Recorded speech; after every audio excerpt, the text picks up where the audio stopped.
the highway. Cause you found at the highway.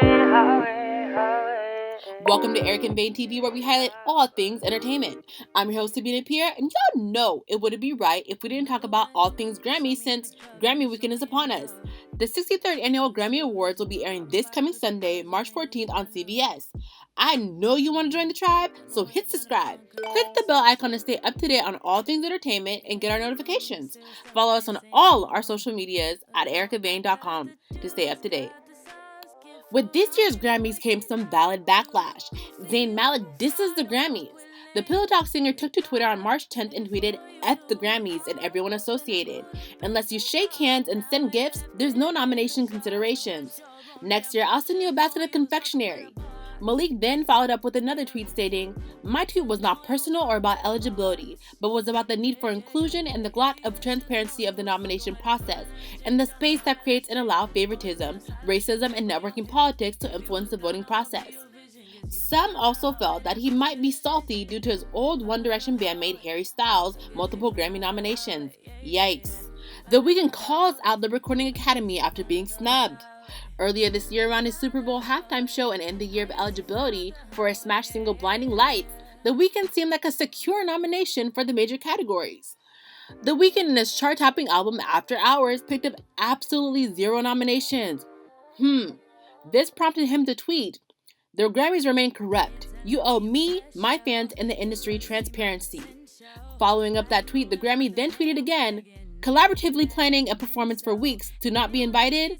In my opinion, zero nomination equals you're not invited." In response to the controversy, the chair and interim president/CEO of the Recording Academy, Harvey Mason Jr., said that Weeknd just didn't get the votes and denied reports that the Academy had presented him with an ultimatum to play either the Super Bowl or the Grammy ceremony, both of which are broadcasted on CBS. On March 11, 2021, The Weeknd made a statement to the New York Times officially boycotting the Grammys. For The Weeknd, the entire process has proved unacceptable. In a statement to the New York Times, he said he would boycott the awards from now on. Quote, "Because of the secret committees," The Weeknd said. Also, "I will no longer allow my label to submit my music to the Grammys. This has highlighted an ongoing issue not only around the voting process, but the transparency around the selection processes as well." Artists such as Drake, Kanye West, and Frank Ocean have also been known to share similar sentiments against the Grammys. Tiana Taylor calls out sexism in the Best R&B Album category with only male nominations. 2020 has brought us some phenomenal R&B hits, especially from the women. Taylor has dropped several projects that have absolutely been Grammy-worthy. Taylor is often compared to being similar in regards to her artistry to the legendary Janet Jackson. Taylor was one of the many snubbed in this category. The nominations only consisted of all male nominees such as John Legend, Luke James, Gregory Porter, Ant Clemens, and Giveon. Bob Dylan was another notable snub from the list of nominees. The 38-time nominee did not receive a single nomination. Dylan's team has not commented on whether his work was submitted. His last studio album, 2017 Triplicate, was nominated that year for Best Traditional Pop Vocal Album. Issues with categorizing artists continues. Y'all remember last year when Tyler, the Creator, had some valid conflicts with his first Grammy win? He took home Best Rap Album for his 2019 record, Igor. Hold up, let me refresh your memory. The blonde wig with the bang. The bang. Oh. Okay, let me just stop. He criticized the National Academy of Recording Arts and Sciences for constantly placing the, quote, "guys that look like me" in the rap and urban categories. Following a heartwarming acceptance speech, Tyler spoke frankly backstage when asked about the voting process for the awards.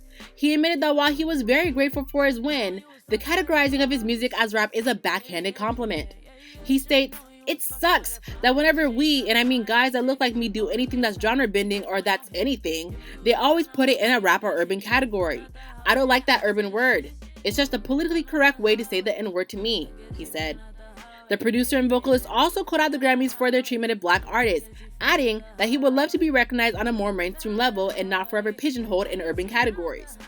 He said, "When I hear that, I'm just like, why can't we be in pop? Half of me feels like the rap nomination was just a backhanded compliment. Like, my little cousin wants to play the game. Let's give him the unplugged controller so he can shut up and feel good about it." That's what it felt like a bit.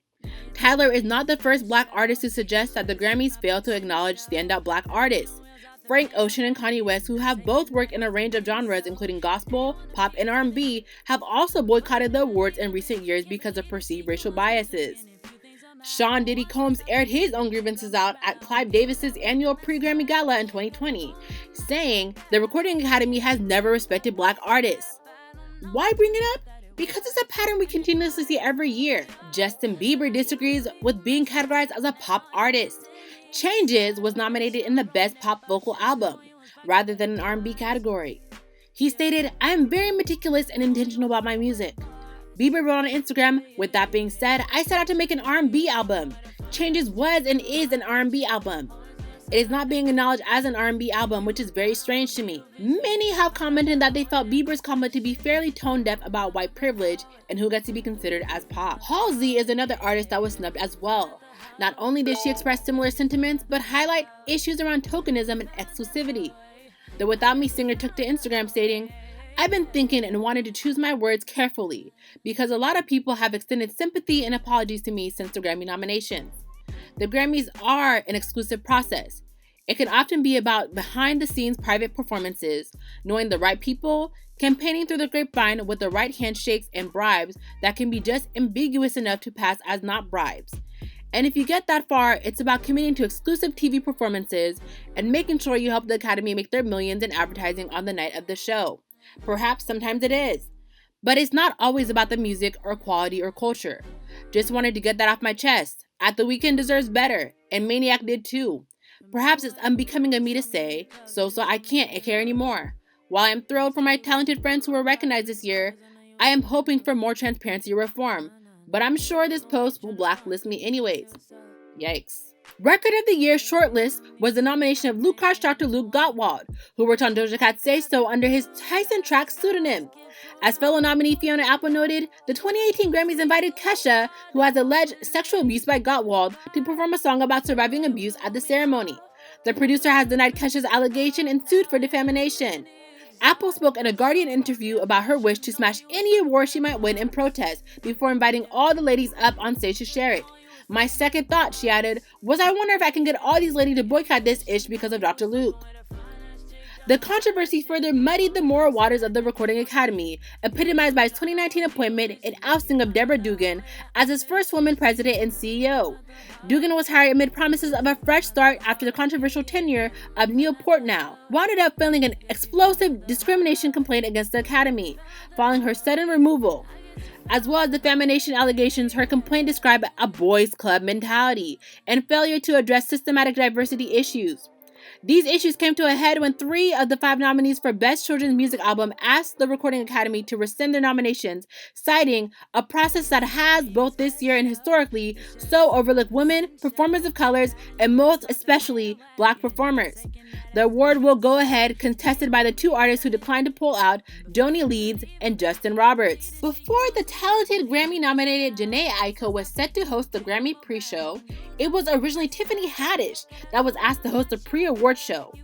Recording Academy interim chef Harvey Mason Jr. has issued an apology to Tiffany Haddish after the actress went public with the fact that she had been asked to pay her own way as a host of the Grammy Award pre-show. Yikes. Mason referred to the decision, which came from a talent booker, as a lapse in judgment. He quote, "So, it has just been brought to my attention that the Recording Academy invited Tiffany Haddish to host this year's premiere ceremony," said Mason in an Instagram video.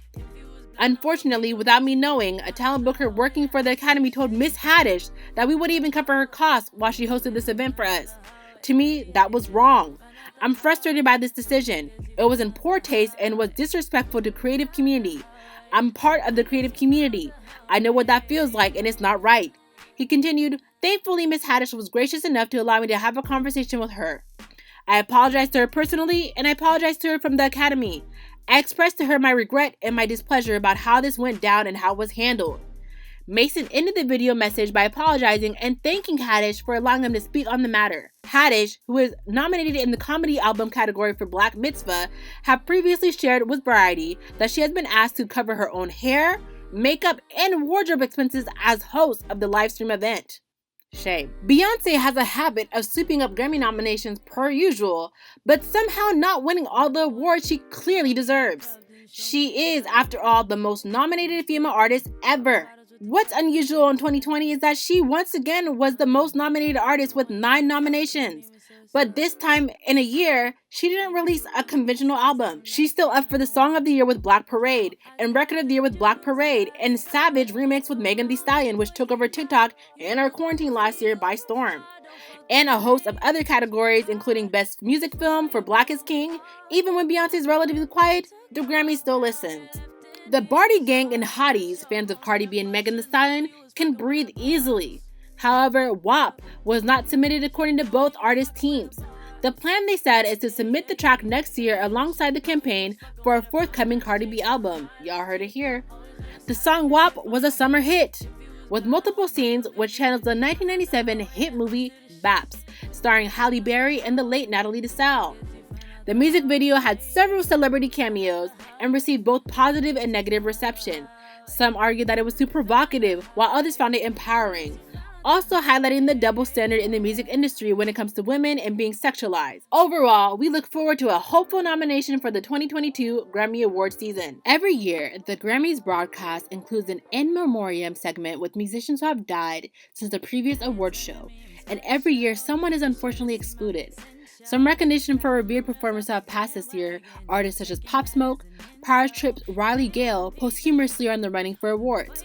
While late Jeopardy host Alex Trebek is accounted for as well, Ken Jennings is nominated for Best Spoken Word Album for his readings of Trebek's memoir. Also nominated is Leonard Cohen, who died 4 years ago but whose presence is still impactful. In a year with more than 250,000 American deaths from the coronavirus alone, some extra respect for those we've lost feels tragically appropriate.